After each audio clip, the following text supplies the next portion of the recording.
Les propositions dans cette campagne, elles fusent, Olivier Faure. Arnaud Montebourg propose de bloquer les transferts d'argent particuliers, des particuliers vers des pays qui ne nous aident pas pour appliquer les fameuses obligations de quitter le territoire français. Est-ce que ça vous choque ou est-ce que ça peut être efficace ? C'est un moment de silence. Oui, oui, franchement. J'ai trouvé ça... Les bras m'en sont tombés. Franchement, je connais Arnaud Montebourg. Et il a été à une époque socialiste.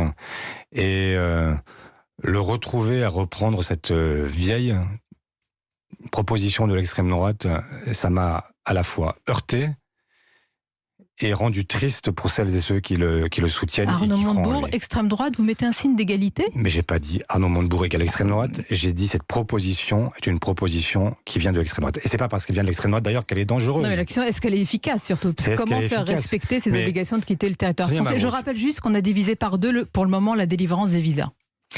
Oui, mais moi ce que je vais vous dire, c'est assez simple. Pourquoi les gens, depuis que le monde est monde, se déplacent hors de leur territoire de naissance? Parce qu'il fait trop chaud, parce qu'il fait trop froid, parce qu'on y mange peu, parce qu'on n'y travaille plus, parce que en fait, il y a des raisons économiques, sociales ou de guerre qui poussent les gens à migrer. Les obligations de quitter le territoire, ce sont des gens qui n'ont rien à faire sur le territoire français. Mais je parle des gens qui migrent vers la France. Et ces gens-là, en fait, ils viennent donc pour des raisons qui sont des raisons souvent économiques. Si les gens qui sont en France, qui sont là de manière légale, parce que c'est d'eux dont on parle, et dont parle Arnaud Montebourg, et qui renvoient de l'argent vers leur village, vers leur famille, et qui le font pour que justement les gens puissent rester dans le village. Mais que se passera-t-il si cet argent ne vient plus ?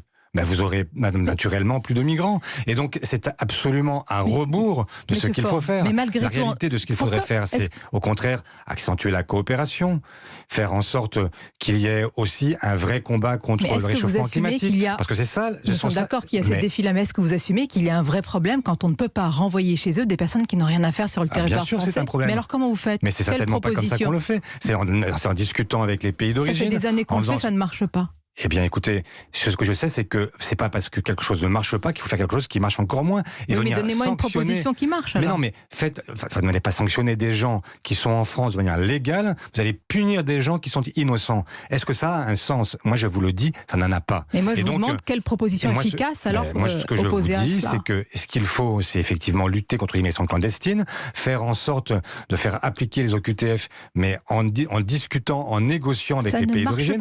Mais dans ces cas-là, si vous voulez toucher aux avoirs de quelqu'un, ne touchez pas aux avoirs des travailleurs qui sont des travailleurs légaux, touchez là aux avoirs de ces dirigeants, faites en sorte que, par exemple, les dirigeants de ces gouvernements, de ces régimes, parfois de ces dictatures, soient touchés, que ce soit eux qu'on touche, mais non pas des gens qui sont venus en France et qui n'ont que leur force de travail à offrir à leurs familles qui sont restées au pays. L'un des sujets au cœur de cette campagne, l'un des sujets